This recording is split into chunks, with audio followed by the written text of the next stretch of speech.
월세 수입 165만 원, 국민연금 90만 원, 경비 월급 150만 원, 총 405만 원의 안정적인 노후 소득. 여러분, 영상 마지막에 5가지 실천으로 편안한 노후 준비하세요. 평범한 월급쟁이에서 경제적으로 독립된 노후를 맞이한 65세 부산 경비원의 30년 노후 준비 실전 경험담. 자식 교육비 관리부터 월세 수입 만들기, 건강관리, 자녀와의 관계 설정까지 구체적인 5가지 원칙을 실제 사례와 함께 공개합니다. 저는 올해 65입니다. 30년 넘게 중소기업 격리부장으로 일하다 정년 퇴직했고 지금은 아파트 경비원으로 근무하고 있습니다. 누가 봐도 평범한 노인이죠. 하지만 제 통장엔 매달 꼬박꼬박 월세가 들어오고 제 명의 아파트도 2채 있습니다. 자식들한테 손 벌릴 일도 없고 오히려 제가 용돈을 쥐어주는 편입니다. 어떻게 이렇게 됐냐고요? 제가 젊었을 때 한 5가지 선택 때문입니다. 오늘 그 이야기를 들려드리겠습니다. 안녕하세요. 저는 부산 해운대에서 아파트 경비 일을 하고 있는 김모 씨라고 합니다. 본명은 밝히지 않겠습니다. 혹시라도 제 자식들이 이 영상을 볼까봐 그렇습니다. 오늘 제 이야기를 듣고 계신 여러분, 구독 버튼과 좋아요 한번 눌러주시면 제게 정말 큰 힘이 됩니다. 그리고 알림 설정까지 해주시면 앞으로 올라올 사연들을 가장 먼저 받아보실 수 있으니 꼭 부탁드립니다. 정말 감사합니다. 자, 그럼 제 이야기 시작하겠습니다. 먼저 말씀드리고 싶은 건 저는 특별한 사람이 아닙니다. 대학도 못 나왔고 평생 월급쟁이로 살았습니다. 하지만 지금 제 노후는 제법 괜찮습니다. 왜 그럴까요? 그건 제가 젊었을 때, 정확히는 35살 때부터 지금까지 30년 동안 5가지 원칙을 지켰기 때문입니다. 이 5가지는 제가 직접 경험하고 깨달은 것들입니다. 주위 친구들, 선배들이 하나둘씩 자식들한테 손 벌리고 요양원 가고 병원비 때문에 집 팔고 그러는 걸 보면서 더욱 확신하게 됐죠. 첫 번째, 자식 교육비는 내 노후 자금의 절반을 넘기지 말라는 겁니다. 이게 무슨 말이냐면요. 제가 35살 때 큰애가 초등학교에 들어갔습니다. 그때 아내가 그러더군요. 여보, 애들 학원 좀 보내자. 영어 학원, 수학 학원, 피아노까지. 주변 애들은 다 다닌다고 했습니다. 저는 고민했습니다. 그때 제 월급이 한 150만 원 정도 됐는데 학원비로 50만 원씩 나가면 빠듯했거든요. 그런데 회사 선배 한 분이 제게 이런 말씀을 하셨습니다. 김 과장, 자식 교육비는 나중에 다 헛돈이야. 지금 당신 노후 준비 안 하면 나중에 후회한다고요. 그 선배님은 당시 50대 중반이셨는데 자식 둘 다 대학 보내고 결혼까지 시켜줬답니다. 그런데 정작 본인은 전세 아파트에 살고 계셨어요. 노후 자금이라곤 퇴직금밖에 없다고 하셨죠. 그 모습을 보고 깨달았습니다.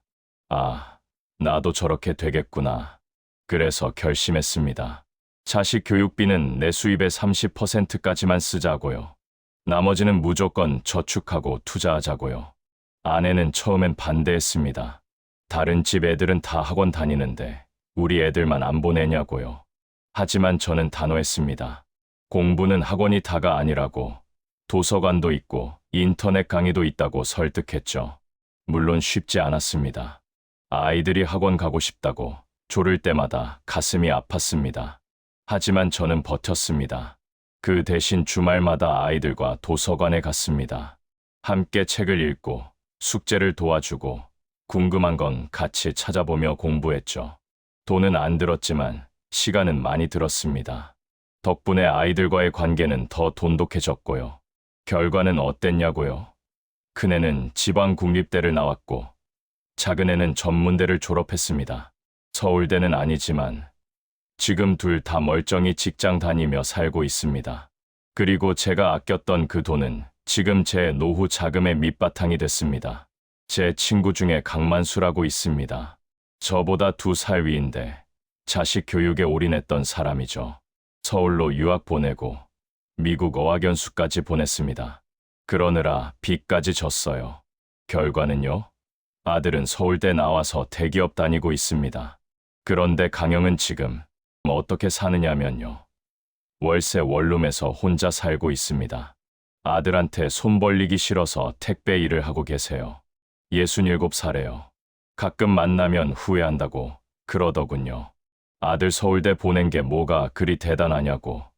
정작 본인 노후는 이 모양 이 꼴이라고요. 이게 현실입니다. 자식 교육에 올인하면 결국 본인만 망합니다.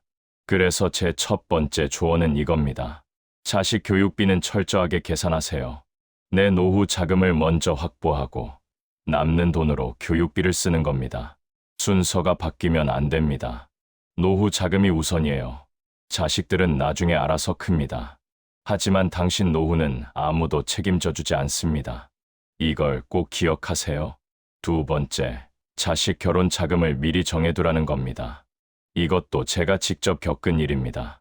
제 큰애가 31살에 결혼한다고 했습니다. 그때 신부 측에서 전세금을 요구하더군요. 2억 5천. 저는 당황했습니다. 그 돈이 어디 있습니까?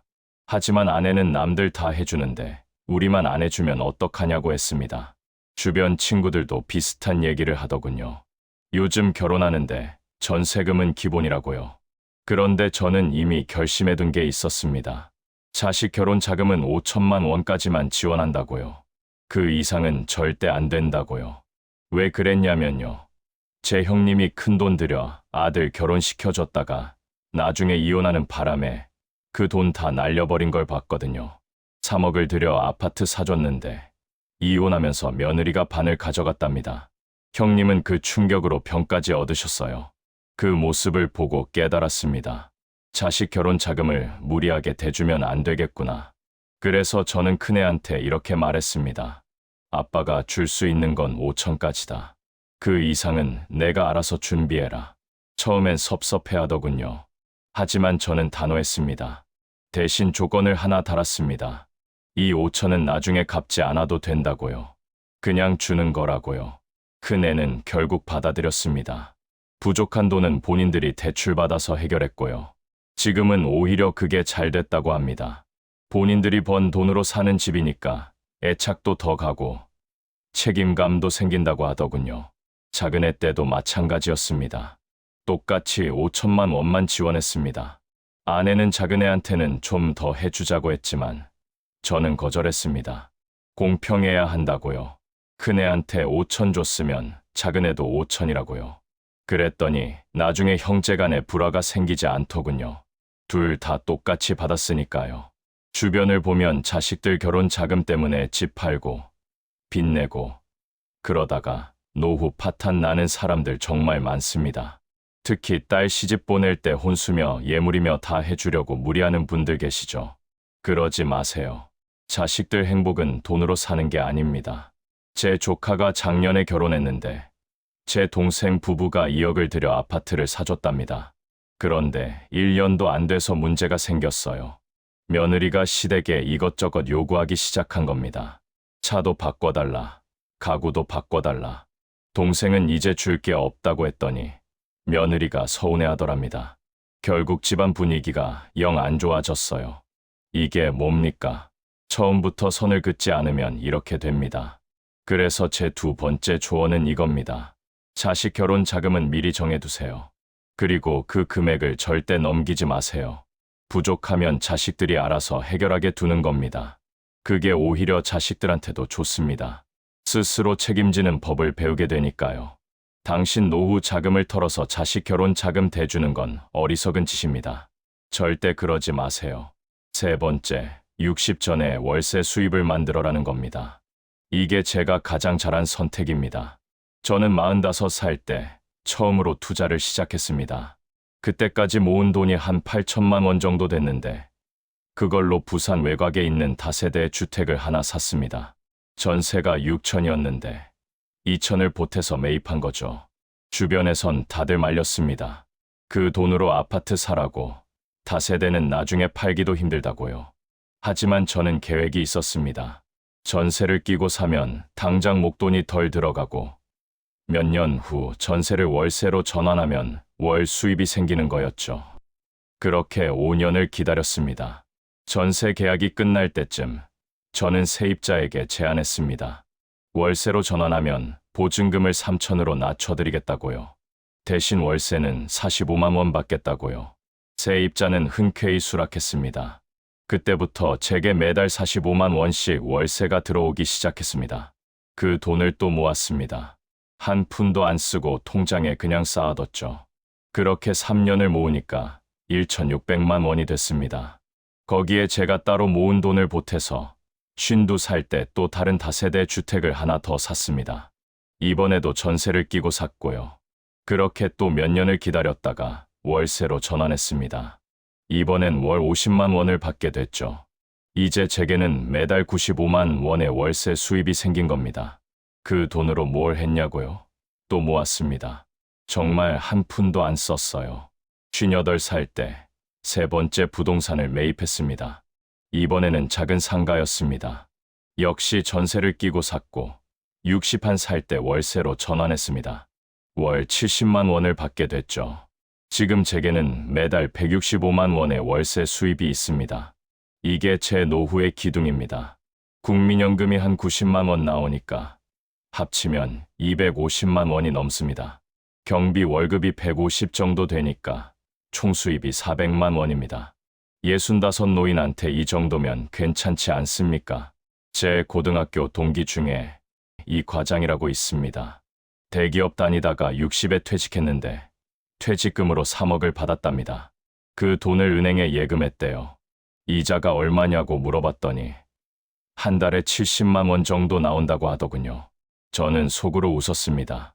저는 8천으로 시작해서 지금 165를 벌고 있는데 이 과장은 3억으로 70밖에 못 버니까요. 물론 원금 손실 위험은 없죠. 하지만 그 돈으로 노후를 보내기엔 너무 빠듯합니다. 그래서 제 세 번째 조언은 이겁니다. 60 전에 반드시 월세 수입을 만드세요. 주식이나 코인 같은 건 도박입니다. 부동산도 아파트보다는 다세대나 상가가 낫습니다. 전세를 끼고 사서 나중에 월세로 전환하는 겁니다. 처음엔 돈이 조금밖에 안 들어와도 괜찮습니다. 그걸 또 모아서 재투자하는 거죠. 복리의 힘을 믿으세요. 20년만 버티면 엄청난 결과가 나옵니다. 지금 당장 시작하세요. 늦었다고 생각하지 마세요. 50이든 55이든 지금 시작하면 65 전에는 결과가 나옵니다. 네 번째, 건강은 돈으로 살 수 없으니 지금 당장 관리하라는 겁니다. 저는 50살 때 건강검진에서 당뇨 전 단계라는 진단을 받았습니다. 그때 제 체중이 85kg였습니다. 키가 170이니까 과체중이었죠. 의사 선생님이 그러시더군요. 지금 관리 안 하면 60 전에 당뇨병 온다고요. 그때부터 저는 식습관을 바꿨습니다. 제일 먼저 한 게 밥 양을 줄인 겁니다. 원래 한 공기 반을 먹었는데 한 공기로 줄였습니다. 반찬도 가려서 먹었고요. 튀김이나 삼겹살 같은 기름진 건 끊었습니다. 대신 생선이나 두부를 많이 먹었죠. 술은 원래 일주일에 3번 정도 마셨는데 한 달에 1번으로 줄였습니다. 친구들 만나도 술 대신 커피를 마셨고요. 처음엔 다들 이상하게 봤습니다. 왜 술을 안 마시냐고요. 하지만 저는 건강이 우선이라고 했습니다. 그리고 매일 아침 1시간씩 걸었습니다. 집에서 회사까지 버스 타고 가던 걸 걸어서 갔어요. 편도 30분 정도 걸리는 거리였는데 퇴근할 때도 걸었습니다. 비가 오나 눈이 오나 빠짐없이 걸었죠. 그렇게 1년을 했더니 체중이 73kg까지 떨어졌습니다. 12kg를 뺀 거죠. 당뇨 수치도 정상으로 돌아왔고요. 의사 선생님이 깜짝 놀라시더군요. 어떻게 이렇게 관리했냐고요. 그때부터 저는 건강 관리에 더 신경을 썼습니다. 담배는 원래 안 피웠고 야식도 끊었습니다. 밤 9시 이후엔 물 외에는 아무것도 안 먹었어요. 주말엔 등산을 갔습니다. 처음엔 낮은 산부터 시작해서 나중엔 금정산까지 올라갔죠. 지금도 일주일에 한 번은 꼭 산에 갑니다. 65인데 아직도 금정산 정상까지 2시간 만에 올라갑니다. 제 또래 중에선 제일 건강한 편이에요. 제 친구 최민영은 건강 관리를 안 했습니다. 술도 많이 마시고 담배도 피우고 운동도 안 하고요. 61살에 뇌졸중이 왔습니다. 지금은 반신마비로 요양병원에 계세요. 한 달에 200만 원씩 병원비가 나간답니다. 모아둔 돈이 다 병원비로 나가고 있어요. 자식들한테도 손 벌리고 있고요. 제가 병문안 갔을 때 그러더군요. 건강 잃으면 다 끝이라고. 젊을 때 관리 좀 할 걸 그랬다고요. 그래서 제 네 번째 조언은 이겁니다. 건강은 지금 당장 관리하세요. 나중에 하겠다고 미루지 마세요. 50부터라도 시작하면 60 넘어서도 멀쩡합니다. 밥 양 줄이고, 기름진 거 끊고, 매일 1시간씩 걷고, 일주일에 한 번은 등산하세요. 술은 최소화하고, 담배는 당장 끊으세요.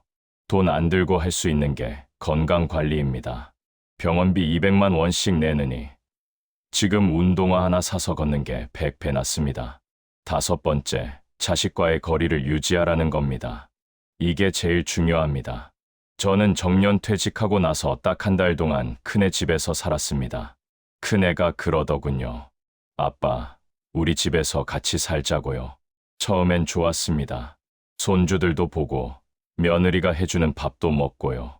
그런데 한 달쯤 지나니까 분위기가 이상해지더군요. 며느리가 저한테 눈치를 주기 시작한 겁니다. 어느 날 거실에서 TV를 보고 있는데 며느리가 방에서 통화를 하는 소리가 들렸습니다. 시아버지, 시어머니가 집에만 계셔서 더 답답하다는 내용이었죠. 저는 그 자리에서 짐을 쌌습니다. 다음 날 바로 나왔어요. 큰애가 말렸지만 저는 괜찮다고 했습니다. 엄마하고 둘이 사는 게 편하다고요. 실제로 그랬습니다. 제 원룸으로 돌아와서 둘이 생활하니까 훨씬 자유로웠어요. 아무 눈치도 안 보고 하고 싶은 거 다 하고 TV도 내가 보고 싶은 거 보고요. 그 후로 저는 자식들과 적당한 거리를 유지하고 있습니다. 일주일에 한 번 정도 전화하고 한 달에 한 번 정도 만납니다. 명절에도 간단히 인사만 하고 일찍 집에 갑니다. 자식들 집에 놀러 가도 하루 이상은 안 있어요. 저녁 먹고 바로 나옵니다. 그게 서로한테 좋습니다. 며느리도 편하고 우리도 편하고요. 제 옆집 할아버지는 아들 집에서 같이 살고 계십니다. 그런데 볼 때마다 표정이 안 좋으세요. 며느리 눈치 보느라 하루 종일 방에만 계신답니다. 밥도 혼자 먹고 TV도 못 보고요. 그러다 우울증까지 생기셨어요. 그 모습을 보면서 다시 한번 깨달았습니다. 자식과는 거리를 두는 게 맞구나. 그래서 제 다섯 번째 조언은 이겁니다. 자식과의 거리를 유지하세요. 같이 살겠다고 하면 정중하게 거절하세요. 혼자 사는 게 외롭다고요? 아닙니다. 오히려 자유롭습니다. 눈치 안 보고 하고 싶은 거 하고 먹고 싶은 거 먹고 자고 싶을 때 자고요. 일주일에 한 번 정도 연락하면 충분합니다. 그게 서로한테 좋습니다. 너무 가까우면 갈등만 생깁니다. 여러분, 제 이야기 어떠셨나요? 저는 특별한 사람이 아닙니다. 그냥 평범한 월급쟁이였어요. 하지만 젊었을 때부터 이 5가지를 지켜왔습니다. 자식 교육비는 내 노후 자금의 절반을 넘기지 않았고, 자식 결혼 자금도 미리 정해뒀고, 60 전에 월세 수입을 만들었고, 건강을 열심히 관리했고, 자식과의 거리를 유지했습니다. 그 결과 지금 제 노후는 괜찮습니다. 물론 처음엔 쉽지 않았습니다. 주변에서 다들 말렸고, 아내도 반대했고, 자식들도 서운해했습니다. 하지만 저는 버텼습니다. 왜냐하면 저는 알고 있었으니까요. 노후가 불행하면 결국 자식들한테도 짐이 된다는 거요. 제 회사 후배 중에 김 과장이라고 있었습니다. 지금은 50 중반쯤 됐을 겁니다. 그 친구 아버지가 70이 넘었는데 노후 준비를 전혀 안 하셨대요. 자식들 교육에 다 쏟아부으셨답니다. 그러다 보니 지금 김 과장이 아버지 병원비며 생활비를 다 대고 있어요. 한 달에 150씩 나간답니다. 김 과장 월급이 350인데 거기서 150이 아버지한테 가는 거죠. 본인 가정도 빠듯한데요. 결국 김 과장 부부가 자주 싸운답니다. 아내가 시아버지 때문에 우리가 못 산다고 하니까요. 이게 현실입니다. 노후 준비 안 하면 결국 자식한테 짐이 됩니다. 자식들은 입으로는 괜찮다고 하지만 속으로는 힘들어합니다. 며느리나 사위는 더 싫어하고요. 그러다 가정불화가 생기고 결국 부모 자식 관계까지 나빠집니다. 저는 그런 꼴 보기 싫었습니다. 그래서 악착같이 준비한 겁니다. 지금 제 자식들은 저한테 용돈을 받습니다. 명절 때마다 50씩 쥐어줍니다. 손주들한테는 10만 원씩 세뱃돈도 주고요. 자식들이 고맙다고 합니다. 다른 집은 부모님 용돈 드리느라 힘든데 우리는 오히려 받는다고요. 그게 얼마나 뿌듯한지 모릅니다. 제가 자식들한테 짐이 아니라 도움이 되는 아버지라는 게요. 그리고 제가 경제적으로 독립돼 있으니까 자식들도 저를 함부로 대하지 못합니다. 예전에 친구 하나가 그러더군요. 돈 없으면 자식들한테 무시당한다고요. 슬프지만 현실입니다. 요양원 가야 하는데 돈이 없으면 자식들끼리 서로 떠넘기기 바쁩니다. 하지만 돈이 있으면 자식들이 알아서 챙깁니다. 인간관계는 결국 힘의 관계입니다. 부모, 자식 사이도 마찬가지예요. 저는 지금 제 인생이 만족스럽습니다. 물론 완벽하진 않습니다. 아내는 3년 전에 먼저 갔습니다. 암이었어요. 그때 정말 힘들었죠. 하지만 제가 경제적으로 준비가 돼 있었기 때문에 아내 병원비 걱정은 안 했습니다. 좋은 병원에서 좋은 치료받게 해줬어요. 비록 돌아가셨지만 저는 최선을 다했다고 생각합니다. 만약 제가 돈이 없었다면 아내한테 제대로 된 치료도 못 해줬을 겁니다. 그랬다면 평생 후회했겠죠. 지금 저는 혼자 살지만 외롭지 않습니다. 경비실에서 일하면서 입주민들과 이야기도 나누고 주말엔 등산 동호회 활동도 하고 한 달에 2번은 친구들 만나서 밥도 먹습니다. 요즘엔 스마트폰으로 유튜브도 보고 넷플릭스에서 드라마도 봅니다. 젊은 사람들 부럽지 않게 잘 놉니다. 건강도 괜찮습니다. 고혈압약 하나 먹는 것 빼고는 별다른 병이 없어요. 이도 다 제 거고 허리도 안 아프고 무릎도 멀쩡합니다. 아침에 일어나면 스트레칭 10분 하고 출근 전에 동네 한 바퀴 돕니다. 경비 일도 65까지만 하고 70부터는 완전히 쉴 생각입니다. 월세 수입이랑 연금으로 충분히 먹고 살 수 있으니까요. 요즘 젊은 사람들 보면 안타깝습니다. 결혼도 안 하고 애도 안 낳고 노후 준비는 더더욱 안 하고요. 당장 오늘만 살려고 합니다. 해외여행 다니고 좋은 차 타고 비싼 옷 입고요. 물론 젊을 때 즐기는 것도 중요합니다. 하지만 노후 준비를 아예 안 하는 건 문제예요. 지금 30대면 40년 후를 생각해야 합니다. 그때 가서 후회해도 소용없어요. 제가 아는 후배 하나는 40인데 아직도 월세살이 합니다. 저축은 거의 없고 빚은 5천만 원이 넘어요. 차는 3천짜리 타고 다니고요. 제가 그러죠. 지금이라도 허리띠 졸라매고 저축 좀 하라고요. 그런데 그 친구가 뭐라고 하냐면 인생은 한 번뿐이니까 즐기면서 살아야 한다고 합니다. 저는 할 말을 잃었습니다. 60 넘어서 택배 뛰는 게 과연 즐거울까요? 70 넘어서 자식들한테 손 벌리는 게 과연 행복할까요? 젊을 때 조금만 참으면 됩니다. 해외여행 한두 번 덜 가고 차 좀 저렴한 거 타고 옷 좀 싸게 입으면 됩니다. 그 돈으로 저축하고 투자하는 겁니다. 20년, 30년 하다 보면 엄청난 금액이 됩니다. 복리의 마법을 무시하지 마세요. 매달 100만 원씩만 30년 동안 저축하면 60살에 3억 6천이 됩니다. 거기에 이자까지 붙으면 5억은 거뜬히 넘어요. 저는 지금도 매달 100만 원씩 저축합니다. 경비 월급 150에서 생활비 50 쓰고 나머지 100을 저축하는 거죠. 월세 수입 165는 손도 안 댑니다. 그냥 통장에 쌓아둡니다. 70 넘어서 혹시 모를 병원비나 요양원비로 쓸 거예요. 그때 가서 자식들한테 손 벌리기 싫거든요. 제 목표는 간단합니다.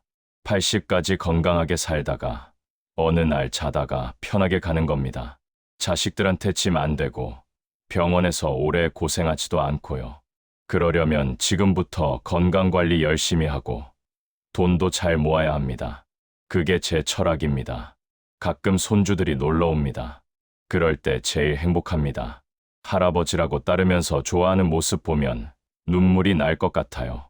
손주들한테 용돈도 주고 장난감도 사주고요.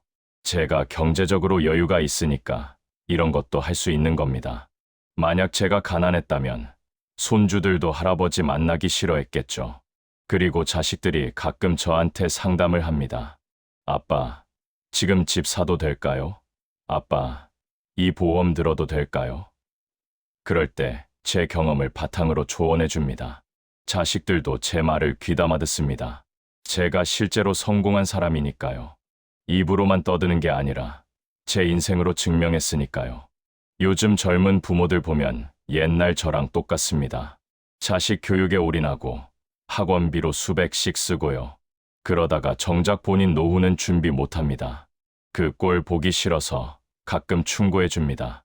자식 교육비 좀 줄이고 노후 준비하라고요. 그런데 안 들어요.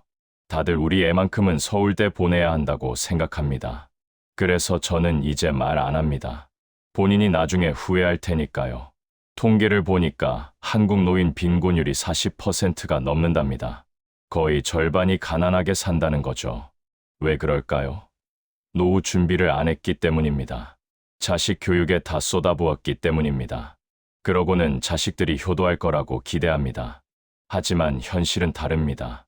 요즘 젊은이들은 본인 살기도 바쁩니다. 부모까지 챙길 여력이 없어요. 그래서 제가 드리는 조언은 명확합니다. 노후는 본인이 책임지세요. 자식한테 기대하지 마세요. 지금부터라도 준비하세요. 늦었다고 생각하지 마세요. 50부터 시작해도 15년 있으면 65세입니다. 15년이면 충분히 준비할 수 있어요. 매달 100만 원씩만 모아도 15년이면 1억 8천이 됩니다. 거기에 이자까지 붙으면 2억은 넘어요. 그 돈으로 작은 아파트 하나 사서 월세 놓으면 매달 50에서 100만 원은 들어옵니다. 국민연금 90이랑 합치면 150 정도 되죠. 거기에 기초연금 30까지 받으면 180입니다. 혼자 살기엔 충분한 돈이에요. 이게 바로 현실적인 노후 준비입니다. 저는 운이 좋았습니다. 35부터 준비했으니까요. 하지만 지금 이 영상을 보시는 분들도 늦지 않았습니다. 지금 당장 시작하세요. 첫째, 자식 교육비 줄이세요. 둘째, 자식 결혼 자금 미리 정하세요. 셋째, 월세 수입 만드세요. 넷째, 건강 관리하세요. 다섯째, 자식과 거리 두세요. 이 5가지만 지키면 됩니다. 특별한 재주가 필요한 게 아닙니다. 그냥 꾸준히 하면 됩니다. 매일 조금씩, 매달 조금씩, 매년 조금씩 쌓아가는 겁니다. 그러면 10년 후, 20년 후에 엄청난 결과가 나옵니다. 제가 증명했습니다. 평범한 월급쟁이도 할 수 있습니다. 마지막으로 한 가지만 더 말씀드리겠습니다. 노후는 끝이 아니라 시작입니다. 저는 65이지만 앞으로 20년은 더 살 겁니다. 85까지는 거뜬히 살 거예요. 그 20년을 어떻게 사느냐가 중요합니다. 가난하고 아프게 살 건가요? 아니면 여유롭고 건강하게 살 건가요? 그건 지금 당신의 선택에 달려 있습니다. 저는 선택했습니다. 그래서 지금 행복합니다. 매일 아침 눈 뜨는 게 감사하고 건강한 몸으로 일할 수 있다는 게 고맙습니다. 자식들한테 짐 안 되는 아버지라는 게 뿌듯하고 손주들 용돈 줄 수 있다는 게 기쁩니다. 이게 바로 제가 꿈꿔왔던 노후입니다. 여러분도 할 수 있습니다. 지금 당장 시작하세요. 10년 후, 20년 후에 여러분이 오늘의 선택에 감사할 겁니다.